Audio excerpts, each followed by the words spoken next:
afternoon.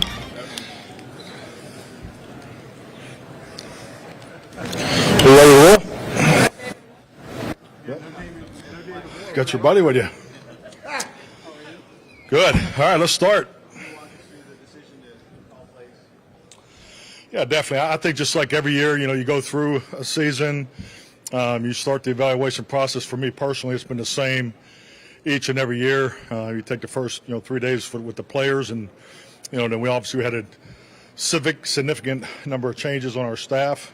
So it's just really part of the evaluation and part of the next step. So I think, obviously, I think Kellen did an excellent job. If you look at the way we played over the course of the last 3 years, as a head coach, every head coach has a vision of how you want the football team to play, what they look like. Our complementary football formula, I felt was the best this year, the 3 years.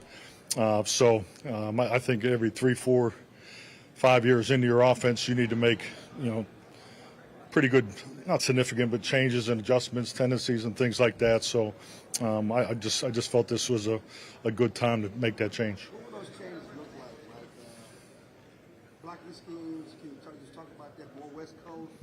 Can't even get to a game plan without you trying to find out what the hell's going on. So, yeah, let's put it all out there.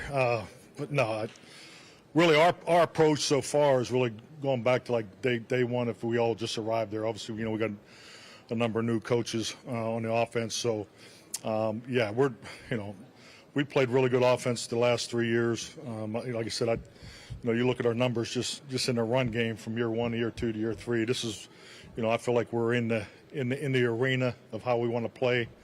So it'll be really just building off of that. We're not looking to have more than probably 35% is kind of the number we've been hovering at, is how much change we want for the current players. So, yeah, we're not looking to have wholesale changes.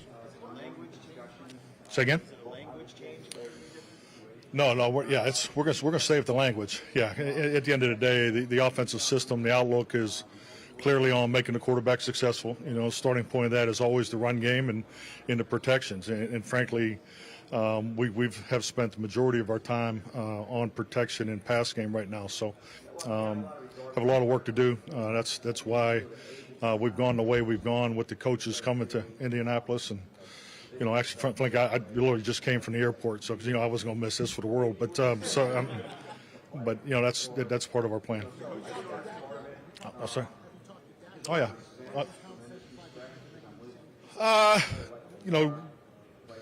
More philosophical. Just how it's going to apply to the training of it. I just think like all of us, the longer you do this, the less time you have. And the importance of what the players do amongst themselves, I think is critical in the off-season program. Obviously essential in that period between off-season program and training camp. So, talking more about, the application of the changes and how we're going to move forward.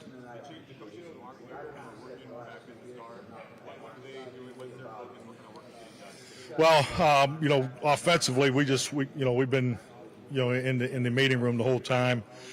So, we have the AM session, the PM session. We've been doing the night. At night, we did the interviews. We've been WebEx, the interviews here with the prospects. So we just wanted to keep rolling and get as much done as we could this week. I'm sorry, can you say that again? To the role? Oh, I think Brian Schottenheimer brings a tremendous lot. I think just like anything, when you're putting together a staff, particularly when you have staff changes, there's a personality, a connection, being in a leadership role, bringing people together. Everybody's style is different. That's universal. I think he has incredible people skills. He has that it when it comes to bringing people together. And then the football part of it, it's been fun.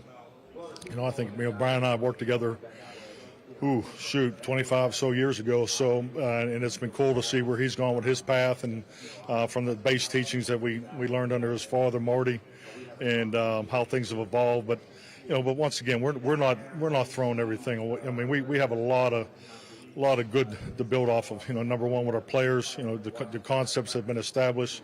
It's really just our responsibility to make sure that we're clean and precise on the direction we're going. and he brings that experience and that knowledge, to the workplace every day. What play calling look differently under you than it did under Kelly? How will it look differently? I don't know. I mean, I guess we'll wait and see. But no, I just think like anything. Everybody has plays, everybody has concepts. We're every player and coach. You have tendencies in this league. You're ignorant to think that you don't. And it'll be no different for myself. But it's just how you attacking the other side. So there's some things that conceptually that I'll believe in more in situational football than may have happened in the last 3 years. But let's be honest. I mean, I had all the input that I wanted the last 3 years too. So I think clearly when you look at the way Kellen coordinated in 19, just look at our run totals the last 3 years. We're a different offense in 22 than we were in 2020, and that was part of the evolution of being more balanced, more complementary football, not as wide open in the drop back, just like our drop back passing and normal down distance. So you look at all those things. So, but I'm really looking forward to the critique from you of how different it is. So, I'm sorry. Yeah, this is the most fun I've had since I've been in Dallas. I mean, just to be in the meeting room again with the coaches full time. We've been getting, just to go, 8 to 11:30 and break, and you've been talking nothing but, skiing. I haven't had that. So that part's different. But then, you have all these great responsibilities here that you have to keep doing, and so you got to delegate more. I mean, we have a good plan. I think doing this in year 4 is totally different than what I've been doing in year 1, especially coming in with the pandemic and everything that we had year 1.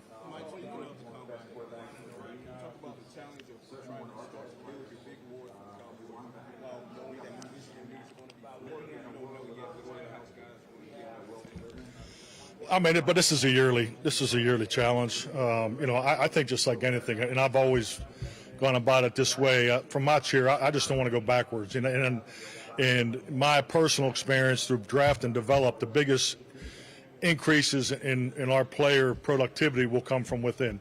Our first or second year players will make improvement. That doesn't show up during the draft. Your second and third year players make improvements. So I'm counting on that.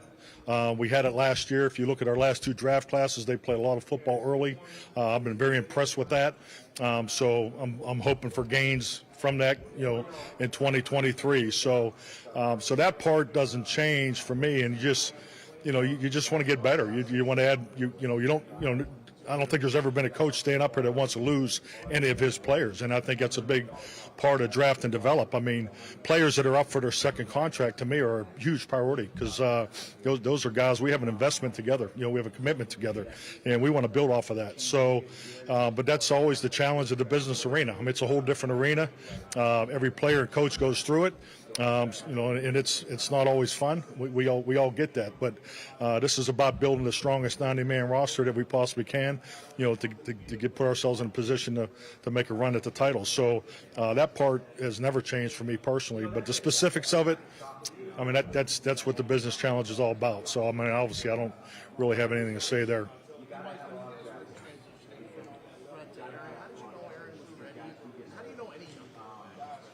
Well, I'll tell you, a big moment for Ted Thompson and I with the development Aaron Rodgers was against the Cowboys down there on Thursday Night Football.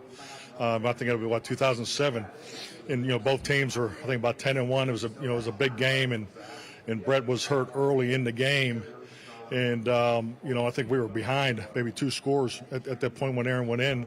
And it was, just one of those moments where, I've been there before with Matt Hasselbeck, Aaron Brooks, and you kind of, when you hand them the ball and tell them the expectation, it was clearly we weren't changing. We didn't pull back on the game plan, and Aaron went in there and played extremely well that night. And I just do recall on the play ride home, Ted and I talking about his performance. We knew then that he was ready. So that was kind of a moment for us. But the reality of it is, you see it every day in practice. The way Aaron practiced. Ask our defensive players from 06 and 07, and they'll tell you that everybody knew that he had a chance to be a great player.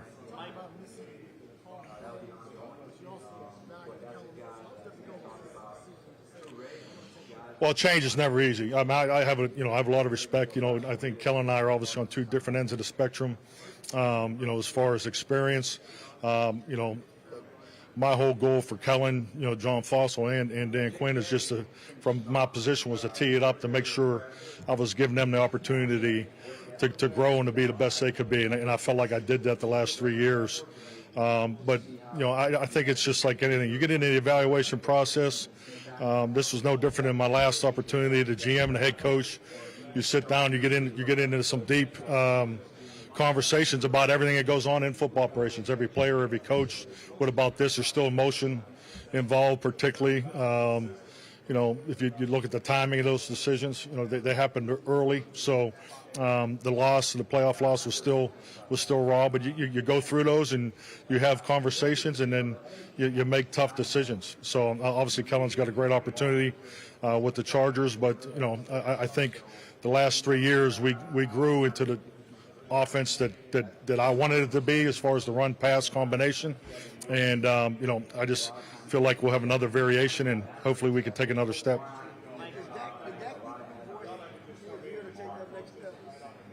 What do you mean by that? I mean, you've been the play caller, you've been the main guy, talking to him.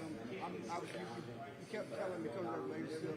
I don't know if you think that needs a new voice to take that next step. You guys need to take the next step. Well, I think, I don't see Dak talking to himself in the quarterback room, if that's what you're saying. I think, number one, that we all can use a new voice. We all can use a sense of motivation and challenge and so forth.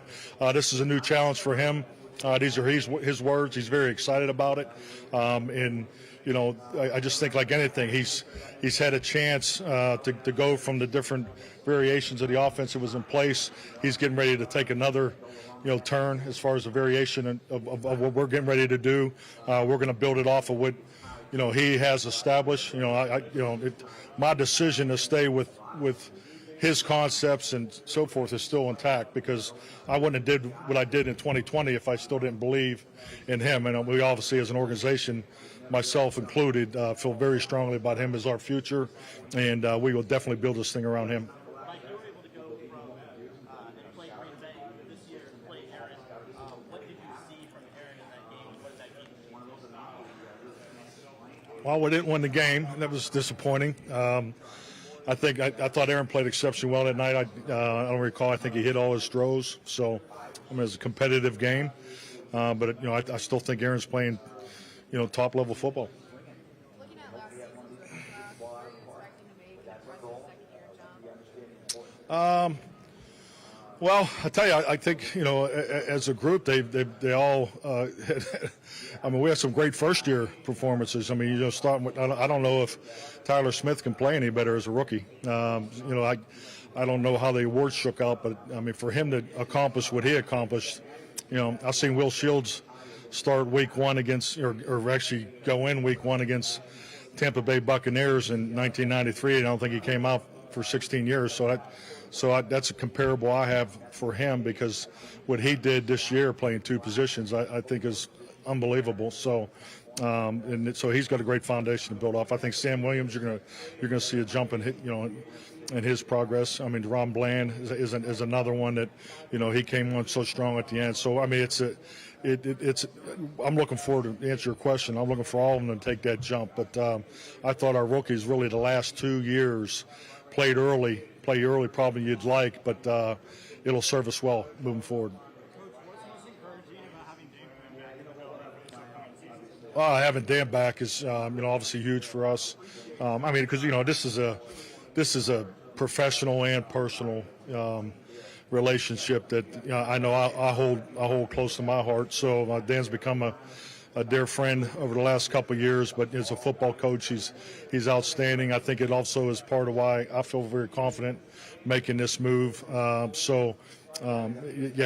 think it's huge for our team. And going back to the question earlier, with these young defensive players, now being in the third year of a system, we're looking to take another step defensively. Why did Ryan do so well at the end of the year? Why is that right? We're Irish, two Irish guys in the 50s. That's usually how it works. But I just think just a lot of common ideologies of how you go about the business, the professional component of it, culture, structure, all the little things that you kind of learn along the ways. You have an appreciation for what the younger generation of coaches and players bring to today's game. And Dan's a lot more hip than I am in that area. So, but yeah, I just think we have a lot of common outlooks on how you win.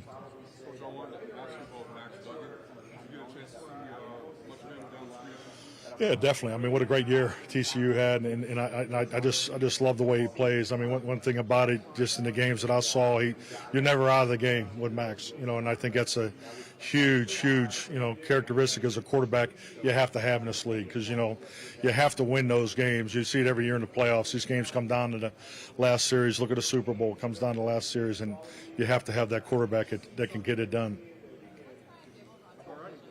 Say again? What has he brought to the division? I think I'm just getting a kick out of this setup here. No, I think Brian has done an excellent job, obviously, with the Giants, and I think our whole division is. I think about when 2020, when three of us arrived in the division, and what it's become to today, and I mean arguably the most competitive division in the NFL, and I think Brian's he's always been a creative coach. His football team plays the right way. So I think it's definitely a division rival that I look forward to. So he's definitely, he's a playoff caliber coach in his first year. That speaks volumes. So I thought he did a heck of a job. Given the recent successes of the rookies, how do you balance the performances this week with what you see on game? Well, I look at this week as really the opportunity for first impression. I think it's cool when they work out and they show their skills and so forth. But I think like anything as a coach, you just never get too far away from the game film when you're talking about production and performance. One thing I've always appreciated about the combine, being a quarterback coach, is the video here. I mean, you get a really good look. As they're throwing profiles, and what's nice is you have the historical comparables, and that's one of the sessions that has stayed pretty consistent on the camera angle and all the little things that you can get out of that. So those are the type of little things that you get out of this. The conversations are always important. I've been doing it by Zoom the last 2 days. Not a fan of it. So I'd rather do it in person, just because you don't get to feel the young man. You can't see the video that he's talking about. So that's the negative of not being here. But I think this is a great opportunity for these young men to make a first impression. So, and that's always held true. All righty. Thank you, Mike. All right, thank you. Looking good, man.